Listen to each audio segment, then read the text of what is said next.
বিয়াৰ আগদিনাই মৃত্যু ঘটিল দেউতাকৰ। একমাত্ৰ কন্যাক ঢোলে ডগৰে বিদায় দিব লাগিছিল।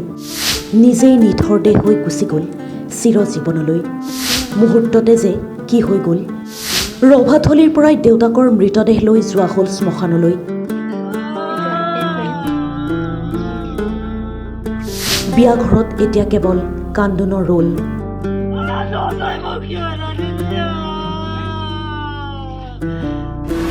পৰি থাকিল অতিথি আপ্যায়নৰ বাবে অনা খোৱা সামগ্ৰী। কন্যাৰ বিয়াৰ জোৰোণৰ দিনাই কৰুণ মৃত্যু খাব দিলে কন্যাৰ দেউতাকে। জীয়ৰীৰ বিয়া বুলি কিমান যে আশা আছিল দেউতাকৰ, পিছে সেই আশা এতিয়া আশা হৈ থাকিল। কন্যাৰ বিয়াৰ জোৰোণৰ দিনাই হঠাতে অসুস্থ হৈ মৃত্যু সাৱটি ল'লে দেউতাকে। অতি দৰিদ্ৰ পৰিয়ালে কোনোমতে আয়োজন কৰিছিল বিয়াখন। পৰিয়ালটোৰ একমাত্ৰ উপাৰ্জনকাৰী শান্তি দাসে কাপোৰ ইস্ত্ৰি কৰি পোৱা টকাকেইটাৰে বৰ হেঁপাহেৰে পাতিছিল কন্যা নিকিতাৰ বিবাহ।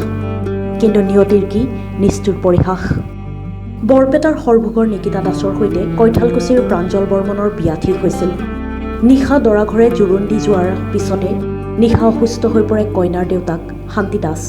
পৰিয়ালে নিশাই সৰভোগ সমূহীয়া স্বাস্থ্যকেন্দ্ৰত ভৰ্তি কৰে যদিও উন্নত চিকিৎসাৰ বাবে চিকিৎসকে বৰপেটা মেডিকেল কলেজ হাস্পতাললৈ প্ৰেৰণ কৰে।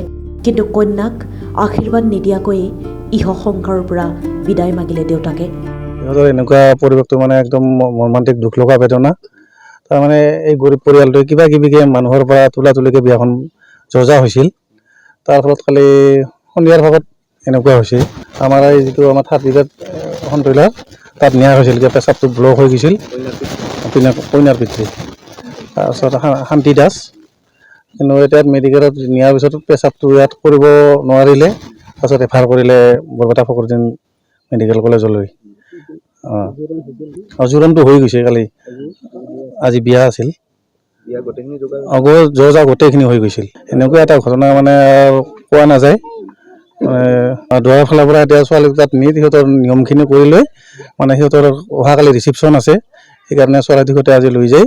পৰহিহঁতে আৰু ইয়াত ছোৱালীজনী থৈ যোৱাৰ ব্যৱস্থা কৰিব।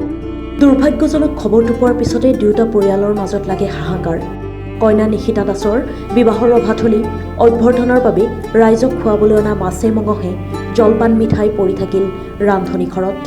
কৈঠালকুছিৰ পৰা নলবাৰী জিলাৰ কৈঠালকুছিৰ পৰা আহিছোঁ। ইয়াত সৰভোগত আমাৰ নিশিতা দাসৰ লগত আমাৰ ভতিজা প্ৰাঞ্জল বৰ্মনৰ বিবাহ ঠিক হৈছিলে। যোৱাকালি জোৰোণ গ'ল, আজি বিয়া আছিলে। কিন্তু দুৰ্ভাগ্যজনক এই ছোৱালীৰ দেউতাক যোৱাকালি আবেলি 6 বজাত ঢুকালে। গতিকে বিভিন্ন মানুহে বিভিন্ন ধৰণৰ উপদেশ আগবঢ়াইছে, কিন্তু আমি এটা বস্তুৱে আমি আগত লক্ষ্য ৰাখিছোঁ, যাতে ল'ৰা কন্যাৰ নাইবা ছোৱালীটোৰ ভৱিষ্যতটো ল'ৰাৰ ভৱিষ্যত চাই বিবাহখন সুকলমে হৈ যায়। তাৰ কাৰণে আমি এই ছোৱালীৰ ঘৰ ছোৱালীজনীক নি আমি আমাৰ তাতে বিয়া ব্যৱস্থা কৰিছোঁ। দেউতাকৰ মৃত্যু হ'লেও স্বামীৰ পৰিয়ালে বিপদত পৰিবলৈ নিদিলে কন্যা নিশিতা দাসক। দেউতাকৰ শেষকৃত্যৰ পিছত দুপৰীয়া শোকাকুল পৰিৱেশত কৈঠালকুছিৰ ঘৰখনলৈ আদৰি নিলে স্বামী প্ৰাঞ্জল বৰ্মনে। বিয়াৰ আনন্দৰ পৰিৱৰ্তে সৰভোগত ৰাউচি জুৰি কান্দিছে সকলোৱে। News desk, Dhaka student plus.